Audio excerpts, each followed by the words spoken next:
For the past 30 years, I've been shooting Nikon professionally, and in 2002, I picked up a D100 to replace my Fuji S2, and I've shot most of the D series since then, other than the A50, but I've been using the D500 for a few years now for portraits, weddings, landscapes, and wildlife. But when the Z6 first came out, I picked that up to record videos for this YouTube channel.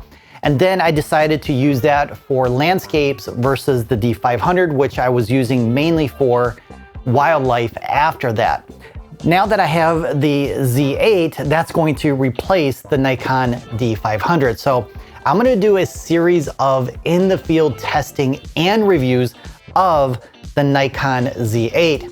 And in this video, I'm gonna give you my first impressions. And then in the coming days, I'm going to be releasing around 6 or 7 reviews, including the actual battery life, since it's about half the size of the Z9. Per the specs released by Nikon, you get about half as many shots per charge. And I'm also gonna do a review of the autofocus system, image quality comparisons to the D500, and more. Hello, my name is Chris Parker with ParkerPhotographic.com, and if you haven't done so already, go ahead and subscribe and hit that notification button to be notified of these new Nikon Z8 reviews. Now, I need to warn you that this Z8 review isn't scientific, and I won't bombard you with specs. We already have lots of videos on that kind of information already out there. Also, I'm not going to review the video aspects of the Z8 in this series. I may do that in the future, but for now, I'm more interested in finding out how the Z8 responds in real-world photographic situations. And the results that I get in the next few days are what I'm going to be sharing, along with some tips on how I go about shooting as well. That being said, I don't want to sugarcoat the testing either. I want to see how the Z8 responds under extreme challenging situations like low light and high contrast lighting, how it responds and how well it does with subject detection and eye focusing, with and without a foreground and background element, and more. And I believe this will give us all a better idea of what to expect when shooting with the Nikon Z8. So the images I'll be shooting are nature, landscape, and wildlife.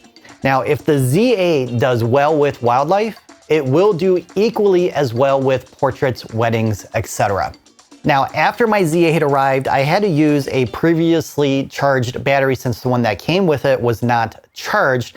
And my initial thoughts when I first picked up the Z8 was, wow, I love how this feels, because I'm used to shooting with the Z6 and the D500, and the Z6 is a little bit smaller than the Z8, and I never really liked how it felt in my hand, but the Z8 is similar to the DSLRs that I've shot with in the past, and I just love the ergonomics of the grip. It fits in my hand really well, and I'm loving that aspect of the Z8. It's much better than the Z6.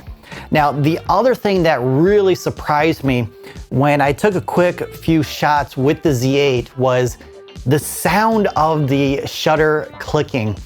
And it wasn't something that I was expecting, because there's a familiar sound that we have with DSLRs and older cameras. When we press the shutter release, you can hear that clicking sound. But with the Z8, it sounds completely different. And that's because this has a mechanical shutter. This one is electronic, which means that they have to create an artificial sound in order to have that play when you create a photo, or every time you snap a photo. So nothing major in regards to the sound. It's just something that I wasn't prepared to experience at the time of capturing that image. So just keep that in mind when you start using the Z8, if you're used to using older mechanical type of shutters.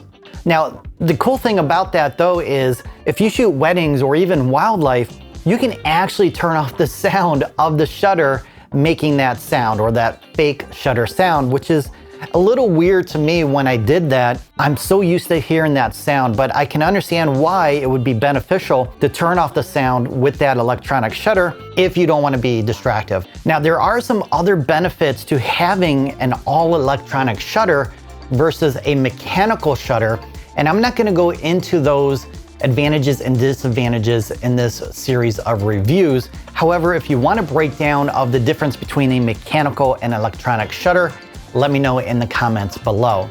Now, one of the things I heard from other photographers was their concern about the number of photos you could get with the Z8 battery versus a Z9. This is from my D2X, but it's pretty much the same size. And as you can see, it's almost twice the size. So you get twice as many photos per charge with the Z9 versus the Z8. Honestly though, with my experience with the Z6, I don't think it's going to be an issue, which is why I'm gonna go ahead and do a 4 or 5 day field test to see how many photos I can get per charge with different camera settings with the Z8, like using the viewfinder versus the LCD, birds in action or birds in flight, I should say, perched, and other situations to see how many photos I can get per charge.